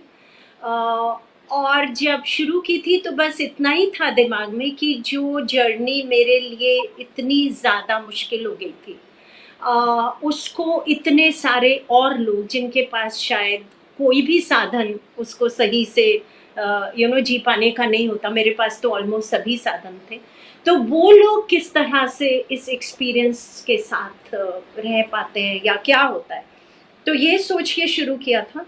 और तो जो फर्स्ट प्रोजेक्ट हम करते हैं दैट इज कॉल्ड कैन सहयोगी। तो हम लोग सरकारी हॉस्पिटल्स में काम करते हैं और हमारे लोग ओपीडीज में रहते हैं। तो कैन सहयोगी में ओपीडी में सरकारी हॉस्पिटल में पेशेंट को जो हर चीज चाहिए होती है, the first thing is the right interaction with the doctor, because government hospital में 2-3 मिनट ही मिलते हैं हर पेशेंट को। आप सोच के गए हो मुझे तो कैंसर हो गया है, वहां पे डॉक्टर ने शायद ऊपर देखा भी नहीं, एक पर्ची पे कुछ लिखा और आपको दे दिया, your world crashes then actually. So the right interaction with the doctor, the navigation inside the hospital, financial जो आपको हेल्प चाहिए वो गवर्नमेंट स्कीम्स के थ्रू किस तरह से मिल सकती है, we make that available, accommodation आप कहाँ पे रह सकते हैं, handling your emotional trauma and managing the side effects of the treatment, तो ये कैन सहयोगी में होता है। Today we work in 18 cities of the country to run this program called Can Sahayogi.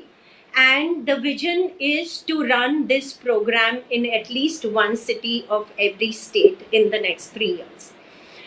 इसके ऊपर जब हमने इम्पैक्ट स्टडी की 1 साल की, तो ये मालूम चला कि जो कैन सहयोगी में हम करते हैं everybody wanted that, but 77% of the people said that they could not have continued with their treatment if this help was not available.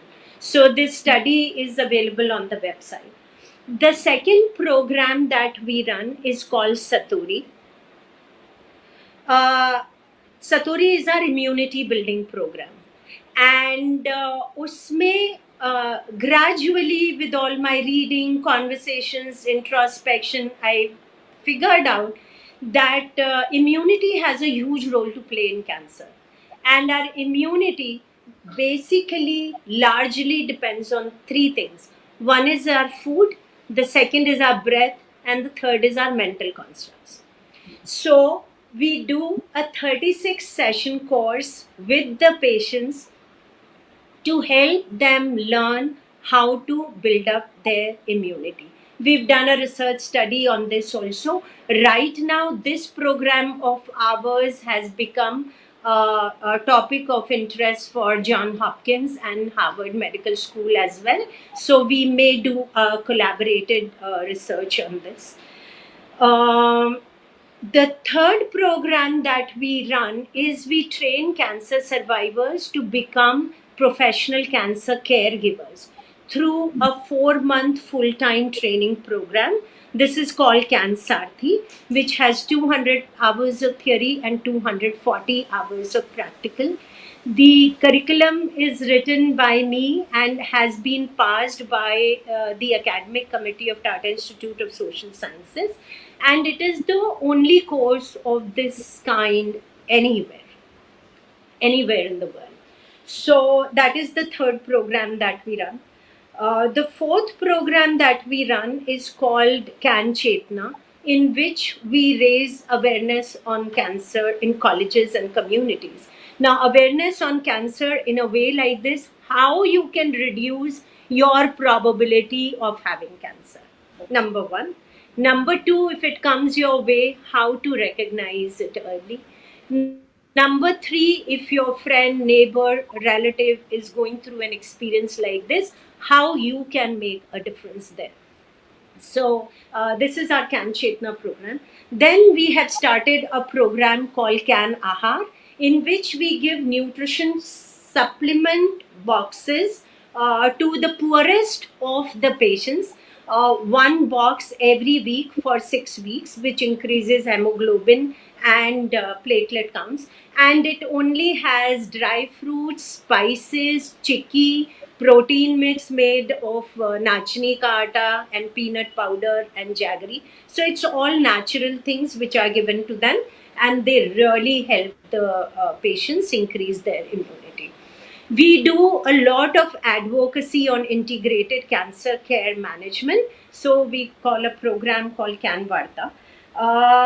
So these are the programs that we do. We have worked with more than 3.5 lakh patients by now, Mugda, and I'm sure we'll continue to do that. If you know any patient who can benefit from our services, although our website is there, Sanjeevani Life Beyond Cancer, you can Google, I'm sure you will get it. But leaving the helpline number 8691 000 800 and 801. So 8691 000 800 and 801. And anybody who would like to volunteer in any which way can also get in touch, because let me tell you this, that I have made myself available to the universe to use me in the best possible way that it can, to make this world a better place. But I can do nothing alone. I can do nothing alone. So I need all the support, and I need a lot of wishes, and I need a lot of love, frankly. You have all our love, ma'am, and you have all our arms and limbs to support you, ma'am. I, in fact, like to undergo a training for caregiving. Uh, so, if there is, I will speak to you separately. But if there's anybody else who'd like to make use of any resources for themselves, for their families, for friends, would want to undergo a course in caregiving, and this caregiving is not just restricted to cancer, it's caregiving for your parents, how to speak. Mental health is such a big thing. Today, anxiety, depression आपको हो सकता है, आपके साथियों को हो सकता है, आपके फैमिली में हो सकता है, आपके फ्रेंड्स में हो सकता है. वो लैंग्वेज ऑफ केयर गिविंग जो है, मुझे लगता है हर किसी को आनी चाहिए. That should be a skill. In fact DOP में कोर्सेज में होना चाहिए how to learn care giving skills, because ये हमको जो है, ये हमारा, it is like a life jacket जो हमें सपोर्ट करेगी. So I think from a very futuristic perspective, I'll be very happy to undergo your course to learn, so that maybe if universe wants to use me, kabhi inshallah logon ke liye, to I at least have the skill. I am trained to do what is required. Ma'am एक last सवाल है. वैसे तो सवाल तो बहुत सारे हो सकते हैं, बट आपका समय कीमती है, हमारे ऑडियंस का समय भी कीमती है. मैम, आपने अपनी किताब में जब आप इस मुश्किल दौर से गुजर रही थी, जब आपको कैंसर हुआ, उस पूरे दौरान में आपने पेंटिंग करना शुरू किया. एंड आपने अपनी किताब में बहुत खूबसूरत पेंटिंग्स जो हैं, और उससे भी ज्यादा एक्चुअली आप you have a very rare quality ma'am, that you have, you know, every incident that happens, every painting that you made, you have been able to learn from it. और मैंने in fact आपकी आपने ही खुद लिखा है किताब में, I have just understood your journey. आपने अपनी पहली पेंटिंग और लास्ट की पेंटिंग और बीच की पेंटिंग्स में जो टाइटल्स दिए हैं, जो ऑडियंस है मैं उनका मजा नहीं खराब करूंगी, बट जो टाइटल्स दिए हैं उस टाइटल से ही आपकी जिंदगी में आप कैसे इवॉल्व हुए हैं वो वो समझ में आता है। So Ruby ji is also an artist. Tell us a little bit about this side of your personality, ma'am. और क्या कर रही हैं आप आर्ट के फील्ड में, ma'am? So, yeah, I used to paint actually Mugdha pehle also, and not only in painting. Art is basically an expression. So that I use very often in different ways, and it has kind of really,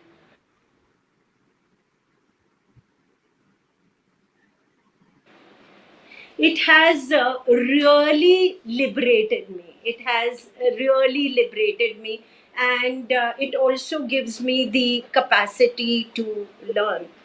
Uh, just to this thing, my first painting, which you must have, we have 2 minutes, Yes. yeah, since you spoke about the painting. So the first painting which I did was only to kind of express all the agony that I was going in, and I wanted to express it because मैं उसको अपने अंदर contain नहीं कर पा रही थी. That was the only reason. और जब मैंने उसको कर दिया, कैनवस के ऊपर ट्रांसफर कर दिया, तो वो इतनी भयानक मुझे लगी, मैंने अपने बेडरूम में ही उसको रखे रही, कि I was not able to talk to that work of mind. It was so scary, but I didn't know how to deal with it, because the idea was not to tone it down till the time something within me tones down.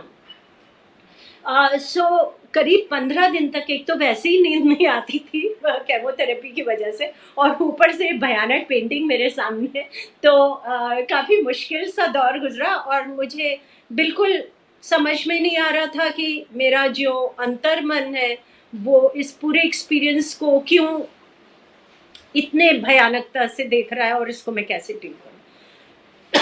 तो उसी समय पे मैं hospital गई थी, और hospital में doctor ने कहा कि मैं पीडियाट्रिक वार्ड में राउंड के लिए जा रहा हूँ और तुम मेरे साथ आ जाओ. तो मैं चली गई उनके साथ वहाँ पे, एंड जब मैं वहाँ गई तो एक्चुअली एक बच्ची बैठ के रो रही थी बेड पे, 2.5-3 साल की, बहुत बुरी तरह से रो रही थी. तो मैंने डॉक्टर से पूछा कि इतना ज़्यादा क्यों रो रही है, क्या हो गया. तो डॉक्टर ने बोला कि इसके ब्रेन में ट्यूमर था, और जब केमोथेरेपी दी तो as a side effect she has lost vision in both her eyes. तो उसको समझ में नहीं आ रहा है कि suddenly I am not able to see, that is why she is crying. So this was like, oh my God, what just happened? Then a young woman around 30 years old, she came and she picked up the child, and it was her baby. And I just looked at her with a thing, बाकी लोग कहाँ हैं. तो उसने खुद ही से मुझे बोला कि मेरा जो हस्बैंड है ना, उसने छोड़ दिया है, हॉस्पिटल में हम दोनों को छोड़ के चला गया है, तो हम लोग यहाँ पे इलाज करा रहे हैं. तो ऐसे अच्छा, बस इतना ही बोल पाई मैं. तो इसलिए परेशान मत होइए, मैंने भी उसको छोड़ दिया है, शी सेड. मैंने भी उसको छोड़ दिया है, और मैंने उसको पूरी तरह से माफ कर दिया है, क्योंकि अदरवाइज वो पूरा जो अनुभव था वो मुझे बहुत परेशान कर रहा था, कि इतनी मुश्किल में वो हम दोनों को यहाँ छोड़ के चला गया. ये अनुभव मुझे बहुत परेशान कर रहा था, और इस समय मुझे बस अपनी बच्ची को ठीक करना है, इस पे ध्यान देना है, तो मैंने इसलिए उसको माफ कर दिया. आई सेड अरे ये तो कितनी बात होती रहती है that we should forgive other people for our own good, but this woman without reading or studying this has been able to do just using her normal intelligence. और उसके बाद एक लड़की आई 8-10 साल की, उसने फाइल ले रखी थी हाथ में, और उसने ये मम्मी जो उसकी माँ थी और बच्ची थी उसका हाथ पकड़ा, चलने लगी। मैंने अज्यूम कर लिया कि ये शायद इनकी बड़ी बेटी होगी। तो आई सेड अच्छा आप इस बच्ची की बड़ी बहन हो। शी सेड नहीं नहीं, मैं तो पेशेंट हूँ वहाँ उस वाले बेड पे, लेकिन ये आंटी रोज अकेले जाती हैं, तो जब टेस्ट कराने जाती हैं मैं इनकी फाइल लेके जाती हूँ। Mugdha, that moment something melted within me. और मैं वापस आई, and then I made that butterfly on that painting, because something had got sorted here itself.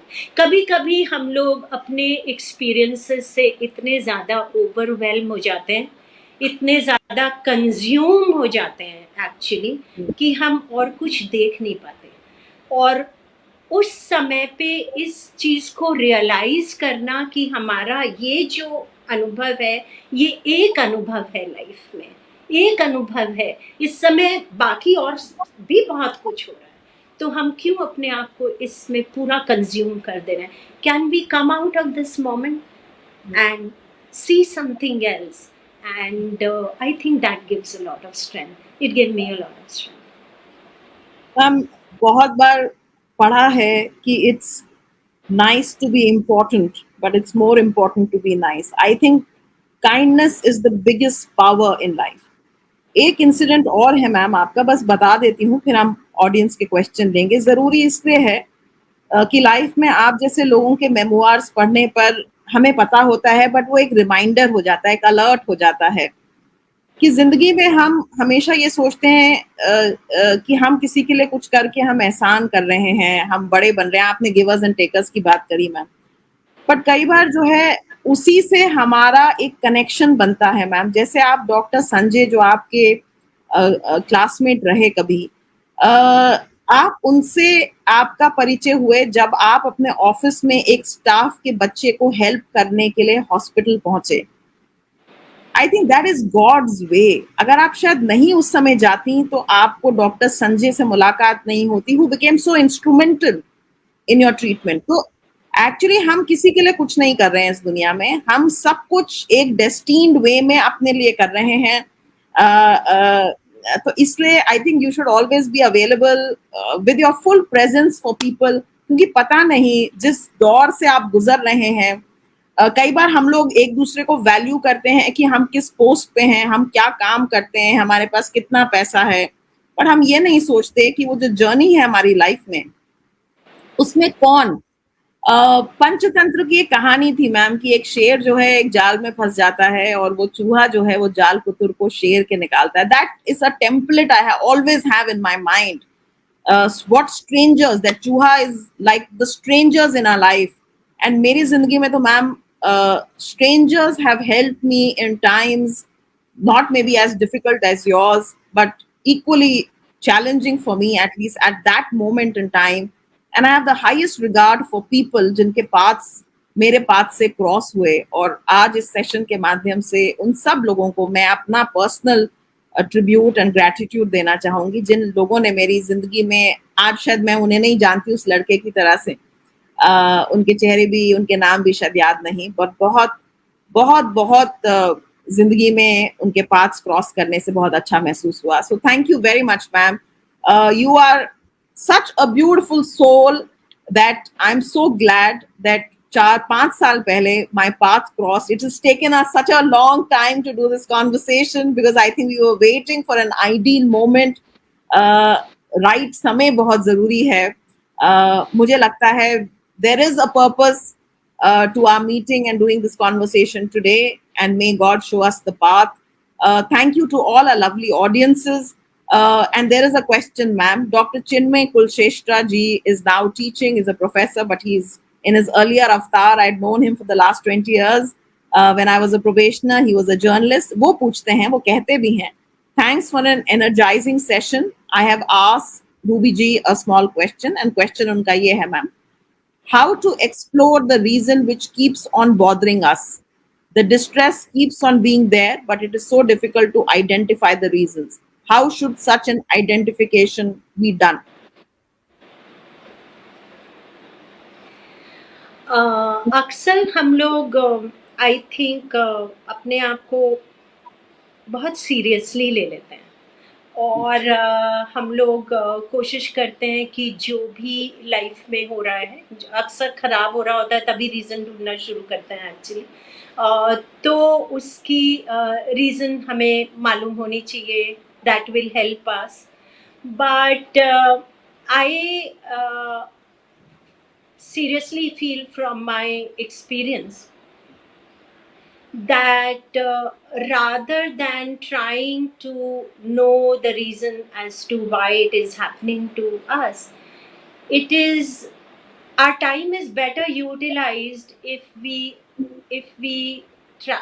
explore as to how we can use this experience actually to further our goals in life, to explore as to what this experience can teach us and where it can take us. uh, तो अगर हम उस adverse experience को पूरी awareness के साथ accept करते हैं, और जैसे ही ये एक्सेप्टेंस होती है एक्चुअली ये बहुत अपने पर्सनल एक्सपीरियंस से आई एम शेयरिंग दिस कि जैसे ही एक्सेप्टेंस होती है तो उसकी रीज़न, उसकी लर्निंग, उसका आगे का पाथवे सब कुछ एक साथ दिख जाता है। जैसे मतलब कि कमरे में आके आपने स्विच ऑन किया, बत्ती जली तो सब कुछ वहीं था, आपको नहीं दिख रहा था, एंड यू पुट। तो ये जो एक्सेप्टेंस है I think this is an underrated tool to live a better life. This is how I would like to answer your question. I hope it does. Absolutely it does ma'am. Ma'am Reena Chawla मेरी classmate रही हैं JNU में ma'am, वो लिखते हैं agree with what you are saying totally. A 5 minute kind of reflection on the day's events, on our reactions, what could have been altered about it, and the like. We barely do that in the rigmarole of our daily lives. Ma'am prevention, आपने cure के बारे में बहुत सारी बातें करी हैं, कुछ प्रिवेंशन के बारे में भी मैम बताइए, कैसे कैंसर जैसी चीज को हम प्रिवेंट कर सकते हैं अपने लाइफस्टाइल के माध्यम से। There are three things which we need to figure out for ourselves.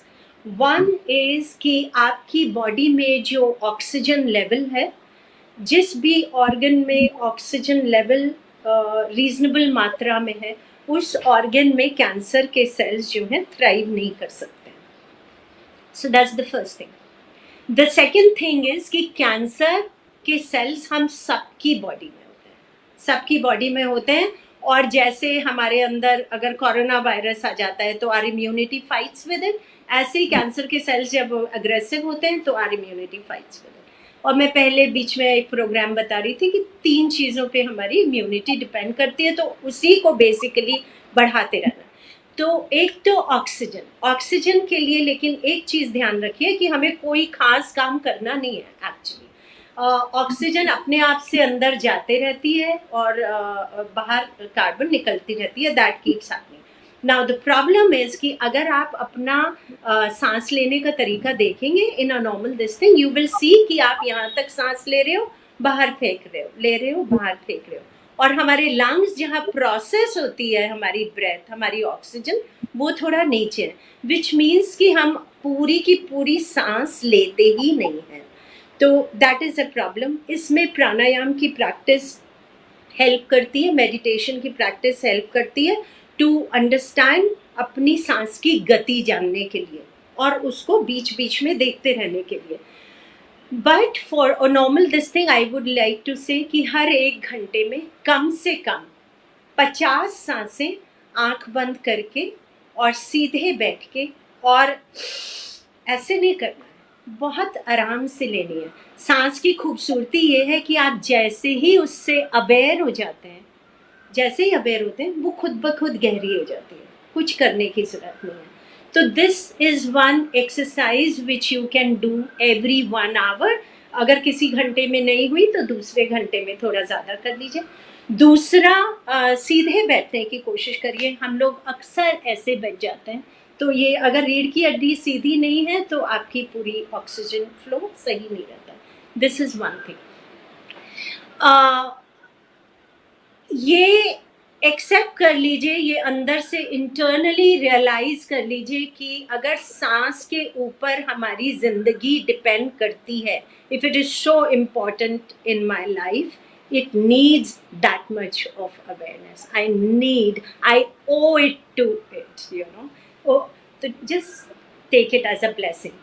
The other thing is कि आपका जो खाना पीना है उसमें थोड़े से चेंजेस कर दीजिए। एक तो दिन भर में आपका 70% खाना शुड बी कच्चा। I follow it for the past 10 years now. तो सुबह में start your day with fruits and try to remain on fruits till 12. Between 12 to 1 please take a vegetable juice. मैं बता दे रही हूँ जल्दी जल्दी टिप्स, बिकॉज टाइम भी कम है। एक वेजिटेबल जूस ज़रूर पी लीजिए जब आप अपना खाना खाते हैं। तो खाने में आपका again at least 60% of the food should be कच्चा। तो try and see that you have a lot of salad, have your dal chawal sabzi whatever you like to have. Try to avoid gluten. Try to avoid milk. Try to avoid white sugar. These three things अगर आप अपने खाने पीने में से निकाल देंगे, you will do a big favor to yourself. The logic of it we can do some other time when we have more time, but there is a good solid scientific logic behind it. Finish your dinner by 7:30. That does a lot of good. At around 4:30, when you have your cup of tea, please have some dry fruits with it. Dry fruits means nuts, not the apricot. So have badam, akhroot, kaju, whatever you like, mumpli, chana, whatever you like. So just a fistful with the tea. तो खाने पीने में अगर आप इतना change कर लेंगे तो that will go a very long way. No milk, no sugar, no gluten, or at least as less as possible. The third thing, the most important thing is your mental constructs, which change the biochemistry of your body. Just to give you a little this thing. So, although I'm not able to see all the audience, if I was to tell the audience ki chalo, let's run. Most of the people will tell me, what are you talking? Sunday को बैठे हैं, मस्ती में बात कर रहे हैं, कहाँ भागने भागने की अभी हिम्मत नहीं है, बिल्कुल नहीं दौड़ सकते। लेकिन अभी आप सोचिए, अगर आपके सामने एक जंगली जानवर आ जाता है तो आप उसको ये सब बोलेंगे? नहीं बोलेंगे ना, बिल्कुल जोर से भागेंगे, सबसे जोर से। तो जो एनर्जी आपको अभी तक नहीं फील हो रही थी, सडनली कहाँ से आ गई? बिकॉज इसने थ्रेट देखी, बताया, ग्लैंड ने एड्रेनलिन रिलीज की, बॉडी में एनर्जी आ गई, which helped you to run and save your life. Problem क्या है? ये जो जंगली जानवर सच में आया था तो हमारी जान बच गई। अभी जंगली जानवर आजकल की जिंदगी में हमारे सामने नहीं है, पर हमने बहुत सारे बिठा रखे हैं अपने यहाँ पे। किसी ने बॉस को जंगली जानवर बना लिया है, किसी ने अपनी मदर को ही बना लिया होगा, अपने फादर इन लॉ को बना लिया है, किसी ने नेबर को बना लिया। आजकल बहुत सारे पेरेंट्स अपने बच्चों को ये जंगली जानवर बना लेते हैं। What does that mean? Because they continuously anxious because of that, they're continuously angry on them, they are continuously sad because of them. तो ये जो जंगली जानवर आपने यहाँ पे बिठाया, तो माइंड जो है अलग अलग नहीं डिफ्रेंशिएट कर सकता कि ये सच का है कि आपने बना रखा है। एड्रेनलिन रिलीज होता है, एड्रेनलिन को आप भाग के दौड़ के अपनी लाइफ नहीं बचाते, तो क्या होता है? कलेक्ट होता रहता है, कलेक्ट होता है तो it turns into toxins, and therefore your biochemistry changes. And when adrenaline is getting released, no part of your body is working properly, no growth hormones are getting released, so you have hit your body on two. So next time when you're feeling sad, fearful, angry, anxious, so just tell yourself, do you really want to do it to yourself? Because you are giving a seed of a chronic disease to your body. It's better to keep it down. Thank you so much, ma'am. And if you permit, you are such an inspiration, ma'am. And this was hands-on tips, ma'am. ये तो याद गांठ वो पल्लू में गांठ बांध के रखने वाली चीज है. Thank you very very much for this very very lovely conversation. मैं बस एक ही चीज जो है वो ऐड करना चाहूंगी. बॉडी स्टोर्स ट्रॉमा, है ना, ये एक्सपीरियंस है, मैम का भी है, मेरा भी है. ग्रीफ प्रोसेस को हम पोस्टपोन नहीं कर सकते, ग्रीफ एक्यूमुलेट करता है. ऑक्सीजन बॉडी को रिजुविनेट करती है. Exercise, ma'am is a swimmer and her near death experiences जो थे वो स्विमिंग के बहुत सारे हैं. So some exercise in your body also, ma'am. एक मैंने किताब पढ़ा अभी नेस्टर जेम्स का, Breath. It says and it's very scientifically proven हमारा योगा कैसे इंपॉर्टेंट हेल्प करता है हमें. प्राणायाम क्यों इंपॉर्टेंट है? बिकॉज जहां सांस लेने की बात है वो तो हम सब करते हैं, बट बॉडी में जो अनुलोम विलोम है जिसमें हम सांस को रोकते हैं, जितना टाइम हम सांस को लेने में और रोकने में लेते हैं, इट्स अ रेशियो ऑफ 1:1:2, उतना उससे डबल द टाइम हमें अपनी सांस को बाहर निकालने में लेना है. बिकॉज कार्बन डाइऑक्साइड को बॉडी से एक्सेल करना भी उतना ही इंपॉर्टेंट है. And this is an entire book based on Eastern philosophy, including the Indian yoga, called Breath by James Nestor. मैं अपने audiences को रिक्वेस्ट करूंगी, मैं कोशिश कर रही हूँ कि हम उनको भी प्लेटफॉर्म पे ला सकें to talk about breath, as ma'am has also said. तो कीप दैट इन माइंड. अपनी body is a temple, mind ma'am ने कहा है is a temple. Of course soul is the ghanti of that temple. So thank you very much, ma'am, for this beautiful conversation, for very very insightful, very heartwarming, I would say, heart wrenching as well. So much to learn from you, ma'am, and thank you. It's an honor. I feel deeply moved, very very overwhelmed to have been in conversation with you today, ma'am, and I'm extremely grateful. मैं शुक्रगुजार हूँ आपकी, ma'am, विशेषकर कि हमारे paths cross किए. मैं अपने ऑडियंसेस के वजह से हम एग्जिस्ट कर रहे हैं, मैम. आपके जैसे ऑथर्स, इंस्पायरिंग पीपल और हमारे ऑडियंसेस जो हैं वो हमें प्रेरणा देते हैं कि हम ये कॉन्वर्सेशंस हर महीने आपके साथ लाते रहें. Thank you very very much. मैं रिक्वेस्ट करूंगी सभी से, एक छोटा सा अनाउंसमेंट करूंगी एंड फिर मैम मैं आपको रिक्वेस्ट करूंगी for your last parting final words. Announcement ये है कि जैसा कि आपको पता है कि हम कुछ सेशंस अपने फिजिकल स्पेस में करते हैं, तो हमने फ्रेंच एम्बेसी और फ्रेंच इंस्टीट्यूट के साथ पार्टनर किया है और हमारा नेक्स्ट सेशन जो है वो आईटीसी राजपुताना में 4 बजे है, 9 अप्रैल को. और मैं आप सभी लोगों को इनवाइट करना चाहूंगी. फिलिप क्लॉडेल जो हैं वो फ्रेंच ऑथर हैं जिन्होंने ब्रोडेक्स रिपोर्ट, एक किताब है, अवार्ड विनिंग किताब है, उसको लिखा है और ये अंग्रेजी में चर्चा करेंगे हमारे आईएएस एसोसिएशन के साथ. आईटीसी राजपुताना शेरेटन जयपुर में 4 बजे, 9 अप्रैल को. इसमें जो वो चर्चा करेंगे केवल किताब पे नहीं है, वो बात करेंगे the good, bad and the ugly, questioning human vices in literature. हम सब लोगों ने चार्ल्स डिकिन पढ़ा होगा, मैं उससे ग्रो करी हूँ. हम वहां से शुरू करेंगे और लिटरेचर में देखेंगे द गुड, बैड एंड अगली, और थोड़ी बात करेंगे इनके ब्रोडेक्स रिपोर्ट के बारे में. ये बहुत अच्छी कॉन्वर्सेशन होगी. मैं आप सभी को, जो दर्शक हैं जो देख रहे हैं, उन सभी को इनवाइट करती हूँ.